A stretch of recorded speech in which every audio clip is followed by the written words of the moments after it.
Hi,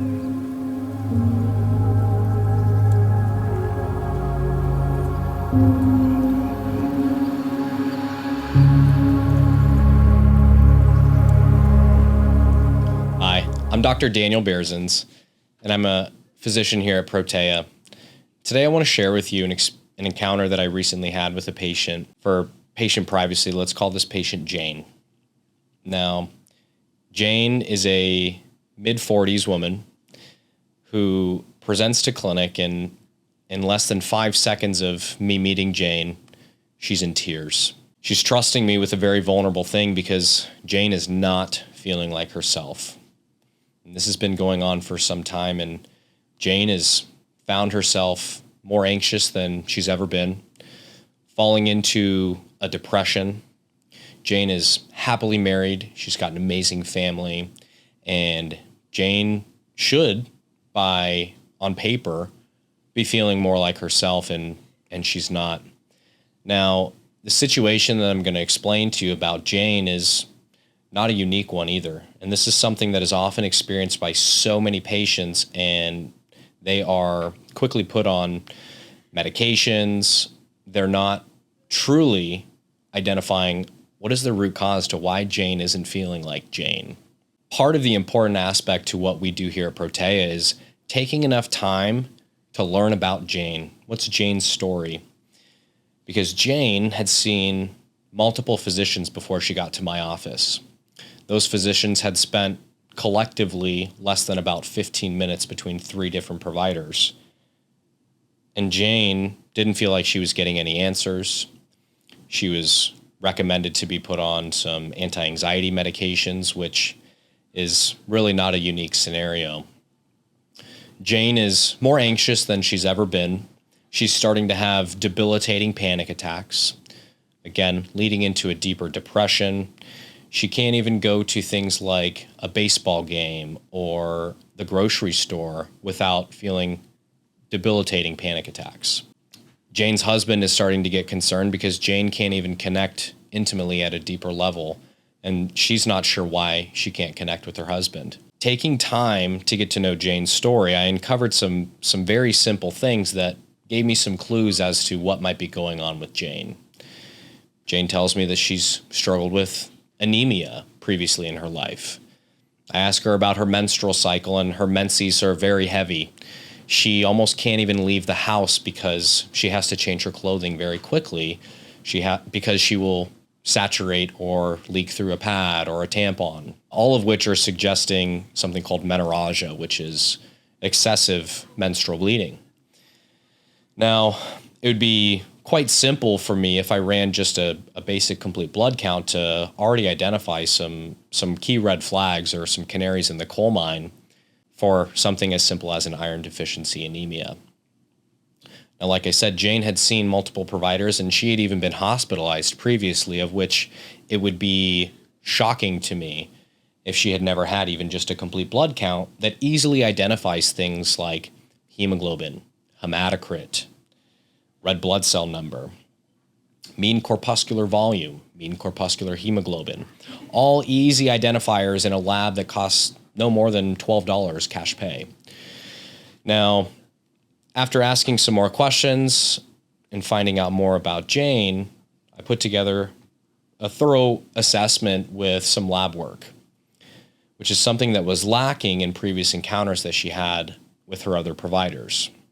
Now, in that lab work, it was confirmed some severe anemia, so much so that if Jane had been going for maybe another month or so, and if she had presented to the hospital, they wouldn't have let her leave without being receiving blood transfusions.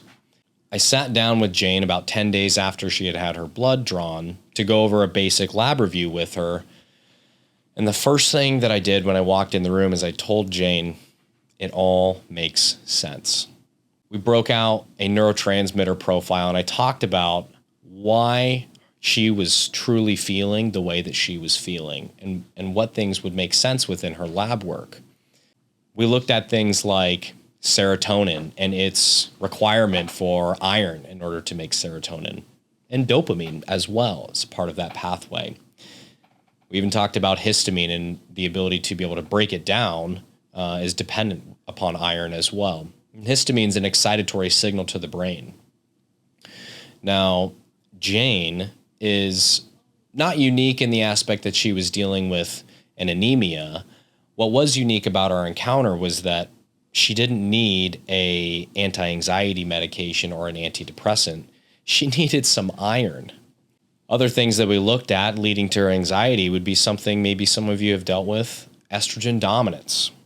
We've got lots of estrogen on board, and we don't have any progesterone there to calm down some of these excitatory signals that we receive, maybe some tissue stimulation at the lining of the uterus. Now, when we think of estrogen dominance, one of those aspects is a progesterone deficiency relative to estrogen. And sometimes this is in a certain part of the cycle, particularly maybe in the second half or like a luteal phase, which is also why appropriate lab work and the timing of that lab work should be considered.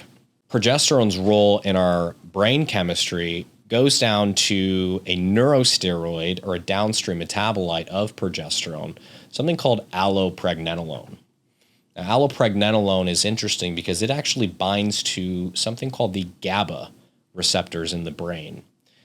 Now, GABA is our body's inhibitory neurotransmitter. It is the nice calming effects. Jane had virtually no progesterone on board when I ran her, and a day 19 to 21 is a relative window where we'll commonly look at that. So that same day, Jane and I put together a plan. Now that plan consisted of some dietary recommendations, which all patients should be receiving some counseling around diet. We talked about things like cooking on a cast iron skillet and adding in some iron-rich foods. We also talked about how important it was for her to get her iron replaced as soon as possible. And we talked about how maybe some iron infusions would be the quickest way to get where we needed to go. That same day, she consented to doing some iron infusions.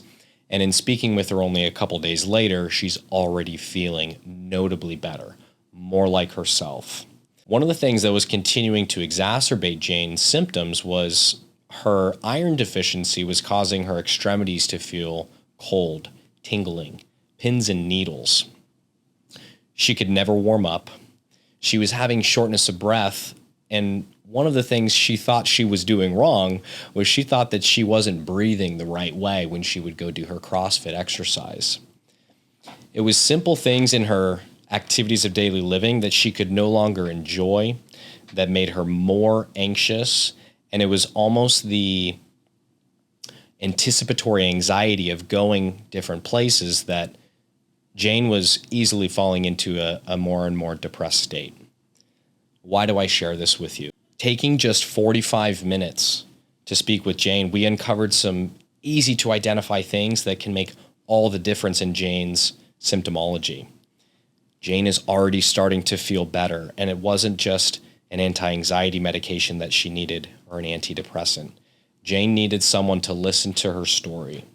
So my call to action for you, if this is something that you've resonated with, why I believe truly in what we do here at Protea, and I'm not unique by any means, any physician who can take enough time to, one, give you a safe space, to make sure that you're feeling validated for how you're feeling. You're not told that you're crazy or maybe you should go talk to a therapist.